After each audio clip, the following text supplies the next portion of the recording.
So now in this video I combined a couple recent topics. We have an Astable 555 timer, that's what's controlling the flash, but ultimately what's switching the LED is the NPN bipolar junction transistor right here. The 555 timer is just controlling the transistor. This flash is a little faster than probably what even this meter can measure, but this is not an auto ranging meter. We actually manually set a voltage range, so that's 20 volts or less.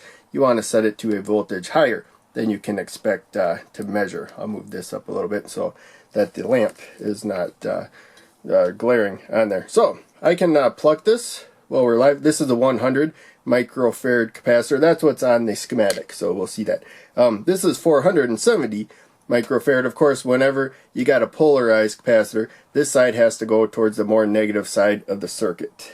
It has to be the side that's more negative at all times. These are not meant to be charged in both directions. So we should have a flash that's going about a fifth of the speed that it was before. So the reason why you might do this, the 555 timer, the NE555, can easily provide enough current to light an LED, and so we don't need it in this circuit. But my goal was to get 5 volts across the LED when it is on, and there you can see the output here. We're not even asking much out of it. We're got a 10,000 ohm resistor there, very little bit of current. You can see it is not 5 volts coming out, it's lower. So I mentioned that in all the most of the videos where I talk about the output right there.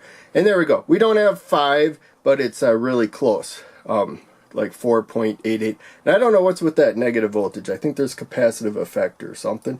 And so the multimeter just looks at like voltages. So if kind of weird voltages build up, there you can see it's like 5, and that missing voltage we saw, I had a little trouble seeing right there, is across the transistor, about 0.09 volts. It looks like less than what we had from the voltage that is making it to the LED. So now here we have the circuit. I put the 100 microfarad capacitor back in there. The capacitor charges when you apply power. That's when the output is high, but again, it doesn't get the full 5 volts. There's transistors that drop some of the voltage. Pin 6 sees when it gets to 2/3 of the supply voltage and tells the integrated circuit to connect to ground at the output, which is low. It also connects pin 7 to ground, which was just an off switch before. It wasn't doing anything. Now it's connected to ground and the capacitor can discharge. The timing is close to equal because it is charging in this direction just through one resistor, the diode, and then discharging right there. And again, its voltage is going up when the output is high, and it's going down when the output is low. Hopefully that makes sense. So we got the circuitry there. Gray band is facing the capacitor. That is the cathode. And now we'll come over. So we have the output. Again, as I said, it connects to ground really well. There's a transistor, similar to this one that, turns on. A little bit of voltage builds up across it, but it makes a pretty good direct connection to ground. Not a direct connection, but pretty good, pretty close. But we do lose a lot of voltage from the positive supply as we saw before because of the way it goes through transistors. You lose some of the voltage. So the output, we are just using a little bit of current to turn the transistor on and off. You just need a little bit of current. The voltage has to be above 0.6 volts, but after that, current's going to flow through that resistor. And you'll get many times, probably over 100 times as much current will go collector to emitter as you pass through base to emitter. Of course, it's going to be limited by the load, but that's how much it will let if you tried to short circuit it. But we have a load that sets the current. So it connects basically to ground, 0 volts. So what we have here, you can see the 2N 3904 right there, emitter down here, and then the base has our signal coming, and then collector up there. So this is wired as a switch. A little bit of current that way allows many times the current to flow that way.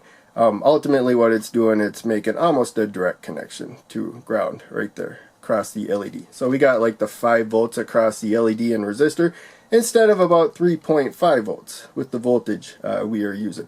Of course, it's going to fall about 1.5 volts less than whatever supply voltage you're using. If you're using an NE555, which I'm using here, there's also micro A555, which should work about the same. So yeah, we got about 5 volts across there.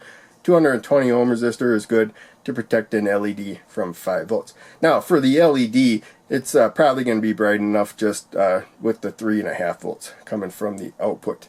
And you know, it may actually drift up a little bit in voltage because this does build up some voltage across it, which may help lift it up a little bit. I'm not sure. But in case, you're going to be probably well below 4 volts if you try to light the LED when you power it with 5 volts right there. We will have the 5 volts. So that is the way that you go. Oh, okay. Yeah, I wrote, this is an old diagram. So yeah, you got the LED circuit right there, the NPN wired as a switch, and an Astable 555 timer, as I was explaining before. So I probably wrote this just to help point out that when you look at a complex circuit, you know, this isn't terribly complex, but you look at a complex circuit, there is a whole bunch of fragments. You learn about simple circuits, they're basically fragments. All those simple circuits are combined into larger circuits. And so that's why it's important to learn them. When you look at a complex schematic, if you've studied all the basic circuit stuff, you're going to see them everywhere, and you're going to be able to tell how they work with each other. If you just look at a complex schematic and try to figure out how it works, and you never studied the simple ones, you're going to be confused. So yeah, in any case, I rambled on long enough. Again, I put a little note mentioning you don't have the 5 volts. Now, there are, I think it's LM555, but there are CMOS versions of the 555 timer that do output basically 5 volts or 0 volts. Again, you got just a little bit of like voltage loss, but pretty much the full voltage. But those use different transistors that don't pass much current. So if you try to get 20 milliamps of current through an LED, I don't even think it will provide that. Whereas this output will provide about 200 milliamps of current. You know, that'd probably be absolute max. You know, probably keep it below 100 milliamps. But in case, it can actually pump out like 200 going out or in, but you don't have that full voltage. So you may want a transistor for that voltage. And you could also use a, you know, not 2N3904, but a 2N2222 can handle up to 600 milliamps of current. So if you have a load that needs 300 milliamps of current, you could still use the 555 timer, and you could switch it with the 2N2222. If you're going to be limiting current with the transistor, you know, a current source or something, you know, you probably want like a higher wattage transistor, like a larger one with the heat sink or whatever.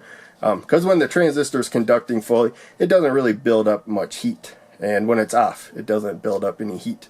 It's when it's limiting current itself, then it's kind of like a resistor and it gets hot based on the current through it and stuff. As we saw before, there's like 0.09 volts across this transistor right now. And so, you know, there's a little bit of current flowing each way, but hardly any voltage. It's not going to get even warm. So thought I'd point that out. Again, make sure you put the LED in the right way.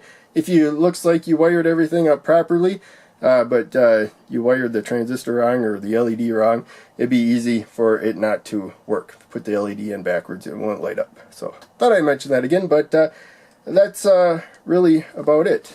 We can take a closer look at the circuit if you are newer. So for charging the capacitor, that's when the output is high and the LED is light up, as we said before. Goes through 10,000 ohm resistor and the diode right there to charge it. Now I grabbed a capacitor that was about 5 times larger, 470 microfarad instead of 100, and it was, you know, somewhere about 5 times as long where it was high and where it was low. So it goes through one resistor and the diode, and then when it gets to 2/3 supply voltage, pin 6 sets the output low, and it starts discharging through that one resistor through pin 7 to ground right there until pin 2 sees 1/3 of the supply voltage. and then it sets it back high. But we got, you know, about the same resistance each way. So it's going to be high and low about the same period of time. And again, we got emitter down there, base, and collector. So yeah, I think I probably mentioned everything 3 or 4 times. So that's the end of this video. Thanks for watching. Make sure you check out one of the other videos I'm posting on the screen, and check out the links down below. They all help out a lot. I'll see you in the next video.